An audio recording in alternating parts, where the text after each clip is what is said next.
This is Kevin Alft, CEO of Actually Coach Texas. Got an interview here today with Sal Cano, CEO of Pentonix Freight. Sal, welcome, and thank you for investing into the business community by sharing what you've learned thus far. No, thank you very much for having me.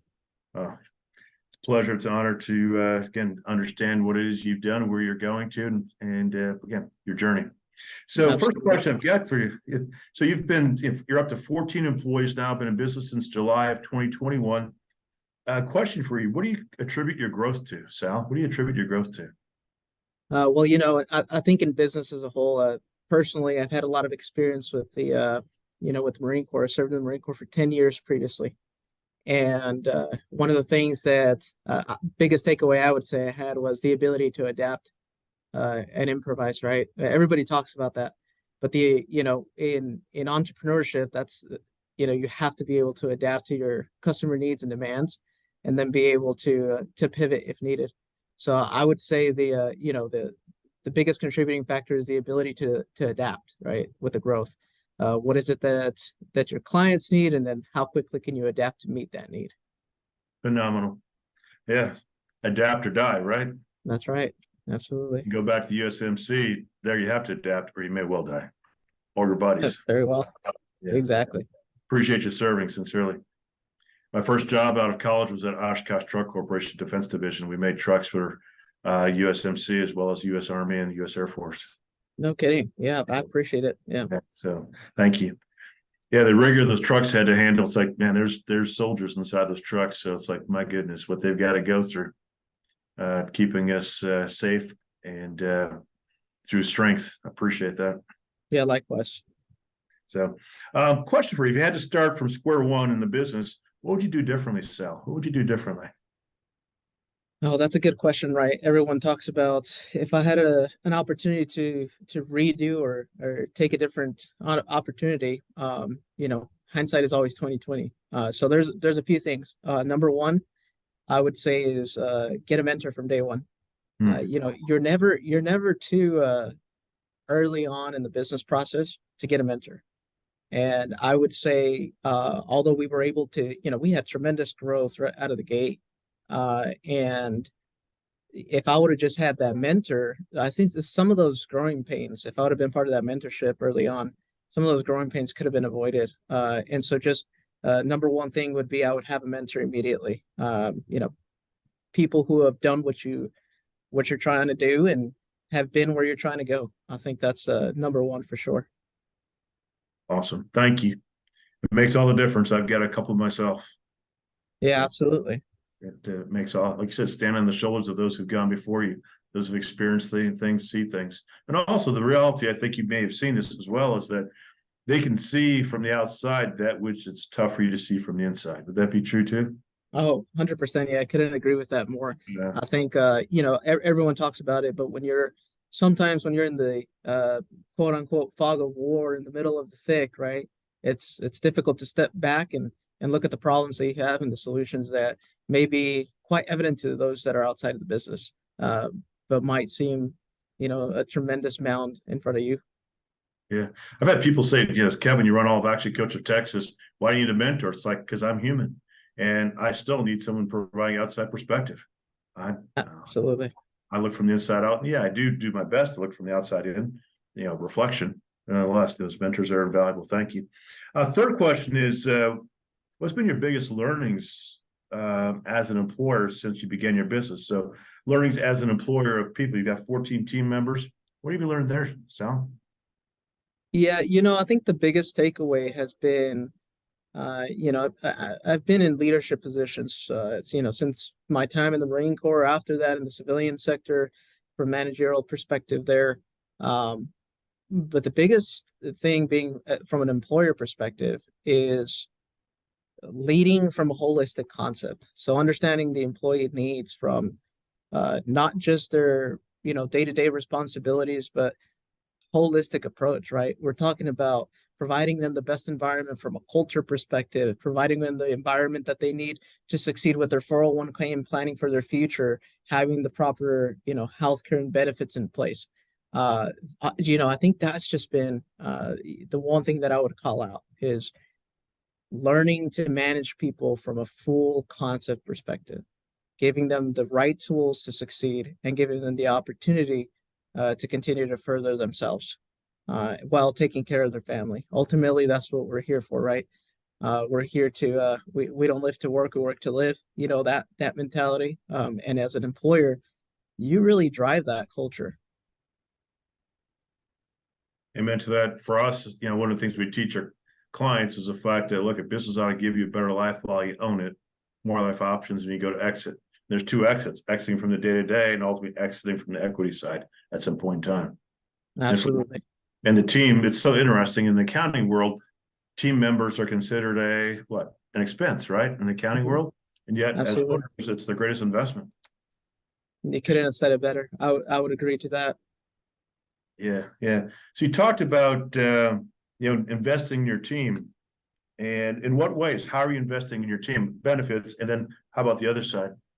Yeah, one of the things that I make clear to all the new hires that I have is I try to develop a culture where it's a true meritocracy, right? And that everybody talks about that, but it's far to none companies that I've seen where they offer a true meritocracy. So I tell them, hey, this is the position that you're coming into, but what I'd expect from you as an employee is to come in and tell me what your milestones would be to develop your future organizational chart. Because by doing so, it gives you a few things to understand. But from their perspective, is one, what is their commitment, initiative, and their vision? How do they see themselves growing within the company? And then two, it gives you a different perspective as to how can you further your growth. Maybe that'll shift your anticipated organizational chart, your anticipated growth and path. So I would say, with doing that, it's truly providing them the opportunity to earn what they deserve, one. And a lot of people aren't motivated by just their earnings, but also they want to feel like they're contributing to a place, developing their roadmap, and have a say into their day to day and how their future will look like. And so that's true investment in my view. Amen to that. So basically, career planning, how to get there, help them see the possibilities, make certain that they've got a plan that both the company, the management team, and the employee is aware of, and what are their steps. Absolutely. Some of it's on their own time, some of it might be company provided as well. So it's a combination of the two. Absolutely. But the other side, make sure that they understand they've got responsibility to go seek some of that education, on their own time, not just on company time. Exactly. It's that, seeking self-improvement, right? Yes. It's truly devoting yourself and having that initiative to oneself first, and then to your company as well. But that seeking self-improvement and professionalism, it's so critical to that. And those are the teammates that I'm looking for. Yeah, which gets to the next question. What qualities do you look for in employees, and how do you foster a positive, productive work environment? So the latter part you got partially answered already. What qualities do you look for in employees? Yeah, so I actually adapted a system in place when we're hiring employees that just has helped tremendously. In the beginning, one of the issues that I had, I didn't have I would say, a robust, interviewing step and process, like many employers when they start off, right? And so now I implement, it's several phases, but on one of those is we do understand me. And so it's a accumulation of 5 different personality tests. And, we tailor it by the roles that we're looking at, right? As to if it's a sales role, we take the DISC personality. Well, it includes the DISC, 16 personalities. It includes the love language test, right? And a couple others. And what that helps us do is understand just their natural state, right? And how does that combine and align with the role that we're looking for them to fill? And so those qualities have to be in alignment in order to ensure that particular employee is going to be, one, happy and successful within the role. And so I would say that number one quality that I'm always looking for, and I talk to my employees about, is I like commitment and loyalty. I can do a lot with that, because if we're committed as a team to one another, the team is everything. Your employees will make or break you. And referring it back to the Marine Corps, you get a couple Marines there, you tell them to go take a hill, they'll die on that hill for you. And it's the same thing on the civilian sector, right? It's just developing that sort of camaraderie amongst each other to be able to do that. And so that's the number one quality I'm looking for. It's interesting when we study how the special forces select those who move forward. It's a lot around commitment and loyalty versus who happens to be the strongest or something like that. Absolutely. Yes. Yeah. Who's going to be there in the thick of it? Who's going to be there in the thick of it? Exactly. Who's going to be committed?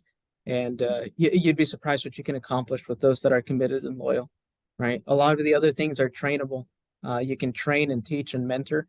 And that's where part of leadership comes in. But the commitment and those other traits those are intangibles.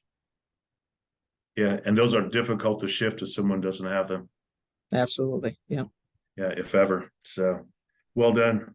Very well done. That's interesting. Just hired a business administrator, and a comment she made yesterday in this second live interview is this is such a different interview process. Never seen anything like it. And I said, yeah, that's what we teach clients around the world how to do in 86 countries.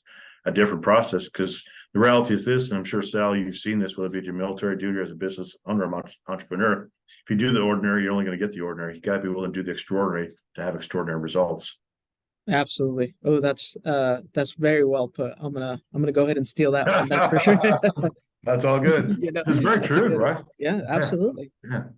Yeah. So it's because I'll share with you that your recruitment processes are quite robust. It's one of the biggest things we actually employ, those who we work with is in recruitment process. How do you attract the right people? Use DISC profile, various profiles to have the right words in the posting, things like that. And then in the selection process, look at the will side, the softer stuff, because like you said, the skills you can always train who they are as a human being. That's the part that it's pretty tight in terms of it's very challenging to shift. Do their values fit the culture? Are they proactive versus they wait for someone to I had an applicant say, well, I'm looking for a job where there's someone who's going to keep expecting from me, so I didn't do what I need to do. It's like, no, we don't want someone like you. Yeah, exactly. So awesome. Next question. So for you personally, how do you balance your personal life with the demands in running a business, Sal? Oh, well, it's that's an interesting question. That's a question I oftentimes ponder, right? So one of the things that I've always had at the forefront of my mind is my family is my number one priority. And I always say that, right? So I went through the Marine Corps, like I mentioned before, had several deployments, and through that, one of the reasons that I did exit was because of that, right? It's very disheartening when you come home, to a 6-month-old baby who doesn't know you and cries because they're afraid of you. You're a stranger to him. Exactly. Right. And so that was my experience, if you will. And so I said, you know what, I went ahead and did what I needed to do. And after that, there was a lot of opportunities that opened up. But one of the things that continues to be on my mind is how is this going to better serve my family? How is this going to set them up for success? And what I'm doing on a daily basis, nurturing them. So to answer your question is, it is very difficult because as a business owner, there is that you don't clock out, right? Whether you're sitting on the couch and thinking about work, thinking about if you received a letter in the mail and you got another lawsuit or whatever the case may be, right? The cost of doing business is what I like to call it. At the end of the day, you have to be able to have that priority. And so one of the things that I've been able to accomplish is, I set Tuesdays and Thursdays where it's my work from home day, if you will.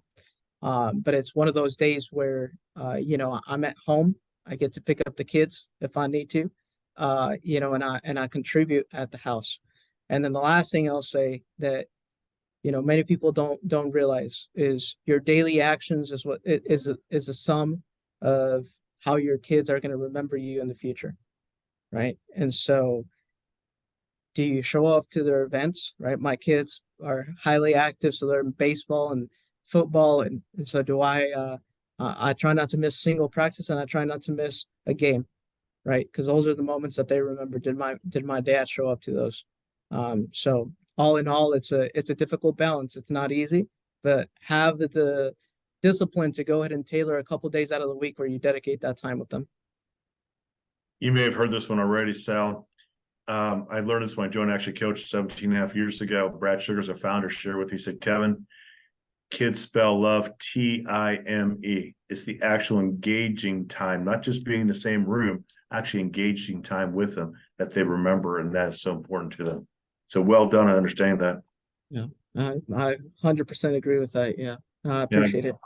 I've got 7 grandkids, and for me, it's my presence, PRESENCE, that matters, not the presents I send them from Amazon. Yeah, absolutely. Yeah, that's another good one I'm gonna steal from you. Imprint upon them. Yeah, there you go. So, yeah. Last question is this. Sal, as you think about your time as an entrepreneur and successfully scaling, continue to scale, what are some of the common misconceptions about running a business, and how do you address them? So some of the common misconceptions about running a business, and how do you address them? Yeah, I think I would say that some of the misconceptions that I would say largely to the public is, have you ever seen that? I think there's like a picture that goes out there, and there's this guy that's celebrating at the top of the hill, right? And then there's several people down at the hill, and they're just blaming him, saying, "Oh, how easy it is to get up there and be successful." And what they don't see is, the road behind it is full of shards and glass, and his feet are cut up and full, bloody. Some of the misconceptions one of the major ones is when you start getting some success, people look up and say, well, yeah, that was easy. He had this connection, or he did that, and I would have been able to do that as well, right? It's very difficult. There is no get rich fast scheme. There is no tricks that's going to get you there, and you're going to reap success like that. It's true dedication, perseverance, day in and day out, that your ability to adapt and overcome, that's going to get you to where you need to go. So I would say that's the number one misconception. How do I address that? Especially with families, friends, or those around us, right? It's like sometimes they become your what do you call it? Your highest critics, if you will. I think in time they get to see the quality of work that you put out, the quality of work, satisfaction that your customers have, right? And once again, I think in many ways and in life is let your walking do the talking, right? So show it by what you do and the outcome that you have. Let your actions speak your words. And so that's how I would address that. That's how I continue to do so. Well said. Well said. Well, Sal, appreciate the time you invested to share your wisdom with the business community. Thank you. Thank you. No, I appreciate it. Thank you for having me.